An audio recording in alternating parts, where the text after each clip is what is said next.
आपको Laplace transform के बारे में पढ़ाऊंगी। लाप्लास ट्रांसफॉर्म किसी फंक्शन का निकाला जाता है।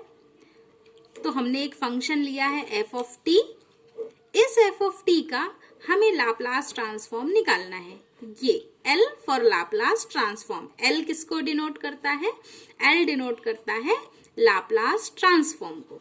और जब भी हम किसी फंक्शन का लाप्लास ट्रांसफॉर्म निकाल लेते हैं तो उसका जो आंसर है that is F of S. ये एफ ऑफ एस के फॉर्म में लिखा जाता है। यहाँ हम इसे एफ ऑफ पी भी लिखते हैं। तो कभी एफ ऑफ एस, जिसको एफ ऑफ एस लिखना है वो एफ ऑफ एस लिखे, और जिसे एफ ऑफ पी लिखना है वो एफ ऑफ पी लिखे।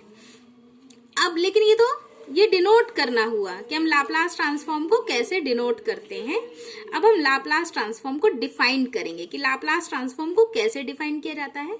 तो हम लाप्लास ट्रांसफॉर्म को डिफाइन करते हैं कि अगर हमें किसी फंक्शन का लाप्लास ट्रांसफॉर्म निकालना है तो इसकी डेफिनेशन होती है integration 0 to infinity e raised to the power minus of st।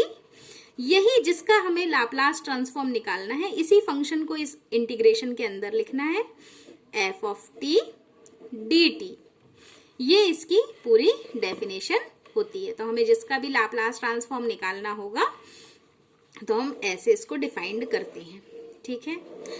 F of T क्या है? एफ ऑफ टी एक रियल वैल्यूड फंक्शन है जो ओपन इंटरवल -∞ to ∞ में डिफाइंड होता है, और t की वैल्यू जब भी 0 से लेस देन होगी, 0 से कम होगी, तो इस एफ ऑफ टी की वैल्यू 0 आएगी। तो ये हो गया लाप्लास ट्रांसफॉर्म की डेफिनेशन।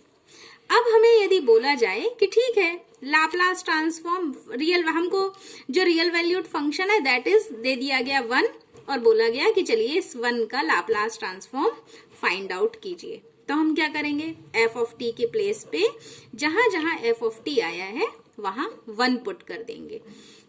तो यहां पर हमने निकाला Laplace transform of 1 is equals to integration 0 to infinity e raised to the power minus of st, और एफ ऑफ टी की जगह क्या रखना है? 1, और ये हो गया dt।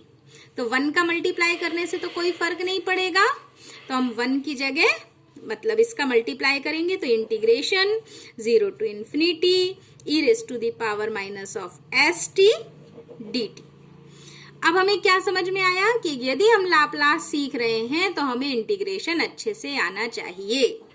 तो अब हमें ये भी पता होना चाहिए कि e raised to the power minus of st का इंटीग्रेशन क्या होता है। तो सबसे पहले हम थोड़ा सा इंटीग्रेशन के बारे में जान लें कि integration e raised to the power x का अगर हम इंटीग्रेशन निकालते हैं तो वो e raised to the power x ही होता है, और यदि हम e raised to the power ax का इंटीग्रेशन निकालते हैं तो ये जो कांस्टेंट है ये अपॉन में चला जाता है, मतलब e raised to the power ax का इंटीग्रेशन हो जाएगा e raised to the power ax upon में a। ऐसा इंटीग्रेशन होता है। तो ये रूल हमें पता होने चाहिए। अब हम इसके अकॉर्डिंग इसका इंटीग्रेशन करते हैं। तो e raised to the power minus of st का इंटीग्रेशन क्या हो जाएगा?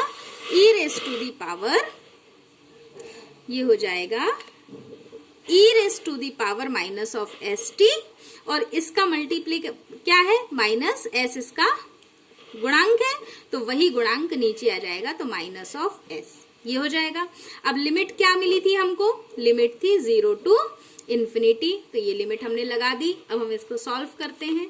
ये हम निकाल रहे हैं Laplace transform of 1, this is equals to. अब हम निकालते हैं तो हम सबसे पहले क्या करें? अपर लिमिट, और अपर लिमिट हम जैसे ही रखते हैं तो e raised to the power -∞ हो जाएगा, और e raised to the power -∞ मतलब 0, ये हो गया upper limit, minus lower limit. Lower limit में क्या होता है?